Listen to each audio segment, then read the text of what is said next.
A young, towering boy digs a grave beneath the spring rains, carrying the body of the man who taught him everything he knows. With only a sword, a shield, and a loyal warhorse, he steps into a world of honor, danger, and adventure. This is the story of Ser Duncan the Tall, the Hedge Knight. Welcome, everyone! This is the beginning of a complete journey through the world created by George R.R. Martin. In this series, I'll be exploring every major story in the world of Westeros, from the adventures of Dunk and Egg to the history of the Targaryens, and eventually the main saga itself. We're starting nearly a century before the events of Game of Thrones, with the Dunk and Egg novellas. Today, we begin with the very first story, the Hedge Knight. This is the story of Ser Duncan the Tall, known simply as Dunk, a humble hedge knight of no great wealth who found courage, friendship, and destiny on the muddy fields of Ashford. And this is the story of how a boy named Egg, who would one day sit on the Iron Throne, first met the man who would shape him into a prince. Welcome to the world of Dunk and Egg. Before we dive into the adventure, let's talk about Dunk and his master, Ser Arlen. Dunk, or Ser Duncan the Tall, was a young hedge knight, tall, strong, and kind-hearted, but without a noble name or wealth. He wandered Westeros, offering his sword for service, jousting at tournaments, and protecting the weak wherever he could. His master, Ser Arlen of Pennytree, was a seasoned knight who rescued Dunk as a boy. He taught Dunk not just swordplay and jousting, but the true meaning of honor. Together, they traveled the countryside, defending the helpless and fighting injustice. Though Ser Arlen was old and sometimes frail, he believed in Dunk's courage and strength. Dunk always remembered his master's words: protect the innocent, fight with honor, and never back down from what is right. And now, the journey begins. On a rain-soaked hill, with the sunset glowing behind him, Dunk faces a choice that will define his path as a knight. Spring rains had softened the ground, and Dunk had no trouble digging the grave. He chose a spot on a low hill where the old knight, Ser Arlen, had always loved to watch the sunset. "Another day done," Ser Arlen used to say, "and who knows what the morrow will bring us, eh, Dunk?" But now the morrow had come, and Ser Arlen was gone. Dunk lifted his master's small, frail body into the grave. The man who had rescued him, taught him, and shaped him into a knight was gone, but his lessons remained. Dunk looked at the scattered belongings: a chainmail hauberk, a dented helm, a longsword, a war-lance, and a shield marked with Ser Arlen's sigil, a silver-winged chalice on brown. These were more than tools of war. They were a legacy, and Dunk knew he had to carry it forward. Dunk heads to a tournament at Ashford, hoping for a chance to prove himself as a knight.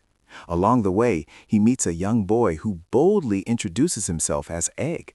The boy is confident, curious, and a little shaky, and he asks Dunk to take him to the tournament as his squire. Dunk refuses at first, but Egg stubbornly follows him anyway. Their relationship quickly develops into something like a classic Shrek and Donkey dynamic. They annoy each other at first, but gradually become unlikely best friends. The tournament itself is full of excitement and splendor. Colorful tents and banners cover the fields, merchants and entertainers fill the grounds, and famous lords and knights from all across Westeros gather to compete in the jousts. Warriors from great houses like the Lannisters, Baratheons, Tyrells, and others have come to test their skill. The realm is ruled by King Daeron, and his son and heir, as well as the hand of the king, is Prince Aegon Targaryen, known as Baelor Breakspear. Baelor is a famous knight, widely loved and respected for being both chivalrous and wise. He arrives at the tournament with his sons. Baelor's brother, Prince Maekar, also comes with his sons, though his son Aemon does not attend because he is studying at the Citadel. Later in the story, Aemon will become the elderly maester who mentors Jon Snow at the Night's Watch nearly 90 years later. At the tournament, Dunk meets Prince Aerion and quickly realizes that he is a complete jerk, rude, cruel, and vain. He's basically like Joffrey, but with better hair. Dunk also learns that two other princes, Daeron and Aegon, are missing. Apparently, they have run off somewhere. As Dunk wanders through the tournament grounds, he develops a crush on a girl named Tanselle who works at a puppet show. He hires her to paint a sigil on his shield to represent himself as a knight. Dunk chooses an elm tree with a shooting star, inspired by a comet he saw in the sky while camping the night before. Instead of calling himself simply Ser Dunk, he invents a more impressive name, Ser Duncan the Tall. In doing so, Dunk creates an identity for himself as a knight. But that raises an important question. What kind of knight will he be? Will he be cruel and arrogant like Aerion, or honorable and chivalrous like Baelor Breakspear? What does it truly mean to be a hero? Soon after, Prince Aegon attacks Tanselle. Her puppet show had featured a dragon being slain, and Aerion, being a Targaryen, takes it as a personal insult. In a rage, he begins breaking Tanselle's fingers.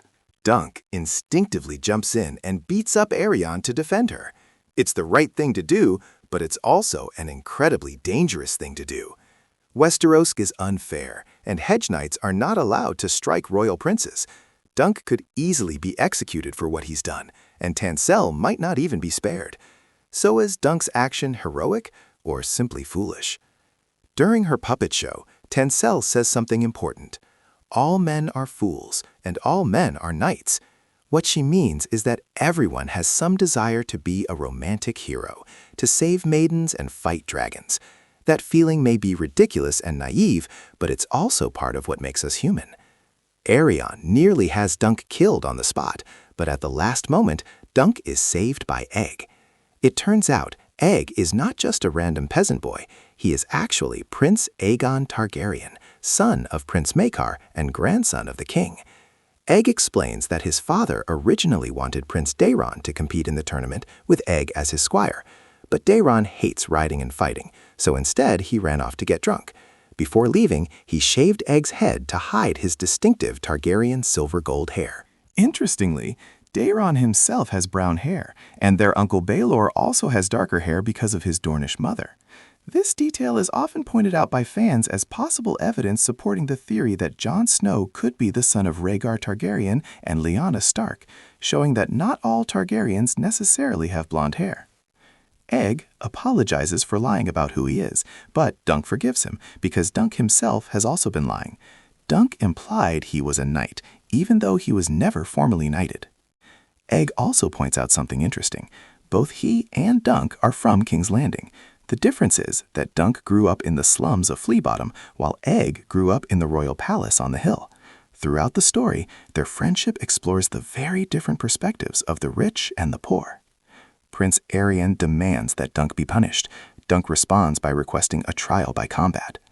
Aerion raises the stakes even higher by demanding a trial of 7, a rare form of combat where 7 champions fight against 7. This puts Dunk at a huge disadvantage. Aerion can easily recruit powerful allies like Kingsguard Knights, his father Prince Maekar, and his mother. Dunk, on the other hand, is just a nobody Hedge Knight. But Dunk and Egg manage to gather a few allies. Some people simply want revenge against Aerion for being such an awful person. One of the volunteers is Sir Lionel Baratheon, known as the Laughing Storm, who joins purely for the fun of it.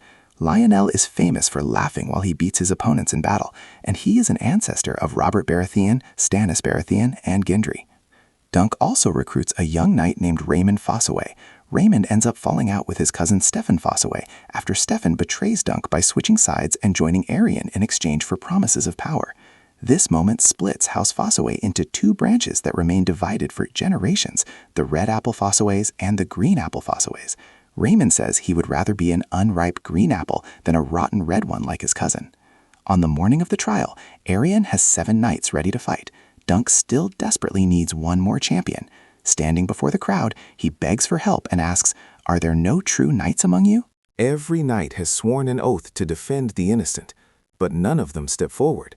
Many lords refuse because of political loyalty or fear of opposing a prince. In the end, it is only a poor, low-born man like Dunk, someone with no status, no power, and nothing to lose, who is willing to stand up for what is right. But just when all hope seems lost, Prince Baelor Breakspear himself steps forward to fight on Dunk's side, choosing justice over family loyalty. The combat begins as 14 armored knights crash together in battle. Dunk is quickly knocked off his horse, and Aerion initially gains the advantage. Aerion is better trained and more skilled. But once the fight moves into the mud, Dunk has the advantage. Growing up in Flea Bottom taught him how to fight dirty. Using his strength and street-fighting instincts, Dunk manages to defeat Aerion and win the trial. For a moment, it seems like a classic heroic ending, the underdog defeating the cruel prince. But then tragedy strikes. Prince Baelor begins acting strangely. He seems confused and slurs his words. When his helmet is removed, it becomes clear that his skull was crushed during the battle. Baelor Breakspear collapses and dies. Everyone is horrified. Baelor was beloved throughout the realm, and many believed he would have become a great king. At the funeral, Baelor's son bitterly asks why the gods would take the life of such a noble prince just to save a hedge knight like Dunk. Later, Dunk speaks with Prince Maekar. Maekar admits that it was actually his own mace that accidentally struck Baelor during the fight. Now he must live with the guilt of killing his own brother. When Maekar asks Dunk what meaning could possibly come from this tragedy, Dunk suggests that perhaps Baelor's sacrifice might matter someday, if the realm ever needs Dunk. Before the trial, Prince Daeron had told Dunk about a prophetic dream in which he saw a dragon dying. Daeron assumed the dragon represented Aerion, but the prophecy came true in an unexpected way. The dragon who died was Baelor.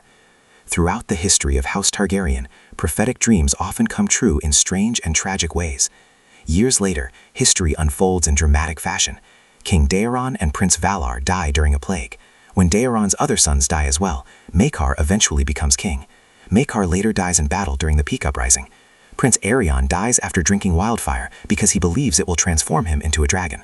With the royal line in chaos, the throne is eventually offered to Maester Aemon, but he refuses. Instead, the crown passes to Prince Aegon, Egg, who becomes King Aegon V Targaryen. Aegon chooses Dunk to become the Lord Commander of his Kingsguard. The boy from Fleet Bottom rises to one of the highest positions in the Seven Kingdoms. Years later, King Aegon's reign ends in the mysterious tragedy at Summerhall, where a massive fire destroys much of the royal family. It is hinted that Dunk died saving Aegon's granddaughter Rhaella from the flames. Soon after, Rhaella gave birth to Rhaegar Targaryen, meaning the entire future of the story ultimately traces back to Dunk's actions. And it all began with Dunk seeing a shooting star in the sky. The Hedge Knight asks a powerful question. What does it truly mean to be a knight? It clearly isn't about being high-born or noble, because Aerion proves that nobles can be cruel. It's not about skill or intelligence either. In fact, Dunk's heroism comes from something simple: humility and compassion. Powerful lords have too much to lose to risk fighting for justice, but Dunk, a humble commoner, is willing to risk everything to protect others. His courage and kindness help shape Egg into a wiser and better king. Nearly 90 years later, Brienne of Tarth embodies that same ideal of knighthood. In one of the books, she even describes an old shield with a tree and shooting star, identical to Dunk's. Fans have long speculated that Brienne is actually descended from Dunk. At a convention, author George R.R. Martin confirmed that Dunk is indeed one of her ancestors. So Dunk's legacy, the legacy of a humble, true knight, lives on through Brienne. And that is the story of The Hedge Knight, the first adventure of Dunk and Egg. It's a tale about honor, humility, and what it truly means to be a knight in a world where power and status often matter more than justice. But this is only the beginning of their journey. Dunk and Egg's story continues in 2 more novellas where their friendship grows stronger and the stakes become even higher. In the next adventure, The Sworn Sword, Dunk and Egg find themselves caught in a tense conflict between rival lords during a harsh drought, forcing Dunk to confront the true meaning of loyalty and sworn oaths. And after that comes The Mystery Knight, a story filled with secret identities, political conspiracies, and one of the most dangerous Targaryen plots in Westerosi history. So, if you enjoyed this story, make sure to stick around, because in the next video, we'll continue the journey of Ser Duncan the Tall and Prince Aegon Targaryen as their adventures across Westeros become even more dramatic. Thanks for watching, and I'll see you in the next one.